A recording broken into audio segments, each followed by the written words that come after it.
Good morning, everyone. I'm Chris Honorado. You're watching 13 Now on News Channel 13's YouTube channel. There is a lot to pay attention to in terms of weather this weekend and what's happening even right now in Western New York. So what better way to start than with our meteorologist, Neil Astano, who's with us here. Neil, you're looking at the lake effect snow, but I know you also have your eyes on what's in store for us here locally this weekend. How are you? Well, in comparison, we're going to have a pretty quiet weekend weather-wise. What they're going to have out in the western part of the state, two areas mainly, the downstream, downwind, if you will, of Lake Ontario, which will be the Watertown area and the Buffalo area, and possibly more significantly just to the south of Buffalo. Looking at the hour-by-hour computer model, keeping most of the snow action across the western part of the state in those downwind areas of the Great Lakes, and it's going to be a very, very snowy go of it.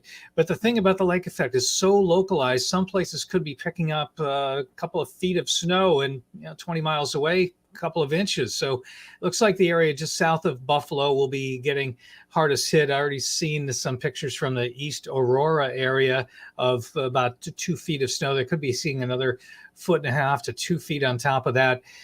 And some snowfall amounts could be in excess of 5 feet. Now, on the flip side of it is beautiful morning up at Lake George, 35 degrees up there. The wind's out of the southwest, bringing in that cold air. And usually we get that warmer air with the southwest wind. The reason it's cold here with the southwest wind, that Arctic air is wrapping all around a big area of low pressure, which is up in the Great Lakes. So we're getting some of that 35 in the Spa City. See that breeze blowing that flag. Pretty good clip. We're going to see a bit of a breeze today, not as windy as yesterday. Our temps will climb to the upper 30s midday today, topping out about 41 degrees. A little bit of wind with these temperatures making it feel even colder. Heading out tonight, I'm sure Chris is heading out tonight, out and about. We can see temps drop off quickly, so wear that jacket, the warm coat tonight, because it is going to be a cold one with temps dropping down into the low to mid-20s by tomorrow morning, getting up to 37 for tomorrow afternoon under a mostly sunny sky, a sun-cloud mix on Sunday. Snow showers and squalls. The reason for that is yet another cold front moving through, and that will trigger those snow showers and squalls. And a cold start to the work week. A cold one on Sunday, not much warmer on Monday, but we'll have more sunshine. A warming trend just before Thanksgiving, and it does look like some pretty decent travel weather for Wednesday into Thanksgiving Day itself, up and down the eastern seaboard. So at least we don't have to worry about any of those snowstorms. And I would recommend not driving out to the Buffalo area over the weekend, this weekend, Chris, or up to Watertown. It's going to be a mess out there. I know everything you just said is very intelligent and very funny. I have lost your audio.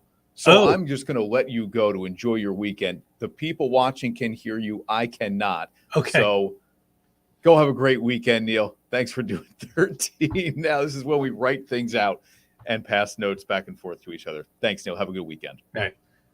Meteorologist Neil Astano with us here on 13 Now. We've got plenty of news to get to as well. That is the news from last night that came around 6 o'clock or so. Is the New York State Department of Education is now asking local public school districts to remove any Native American mascots. That includes a team name, a logo, any imagery. It all must be replaced, by the end of the school year. Now, those districts that don't comply will face a penalty. That includes losing state funding. The Cambridge Central School District, which we're showing you video of here, voted to retire its Indians team name, logo, and mascot last year in June. But when a new school board took over shortly after that, they reversed that decision and reinstated the mascot. So what's new now to school districts on this Friday morning is a challenge here.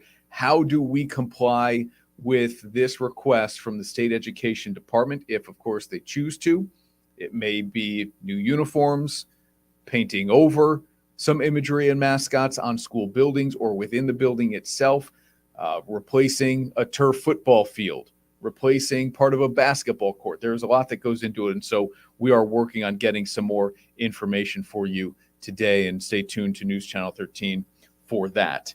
2 shootings in the capital region in broad daylight are under investigation this morning in Troy. 1 person was shot inside a store. Police tell us the shooting happened around 2:45 yesterday afternoon at the City Deli Mart on Middleburg Street. That's between 5th and 6th Avenues. The condition of the victim is unknown this morning. No other customers, though, were hurt in that shooting. Meanwhile, in Albany, a teenager is recovering this morning after he was shot. It happened around 1 o'clock yesterday afternoon in the area of 3rd and Hawk Street. The 16-year-old was taken to Albany Medical Center and is conscious and alert.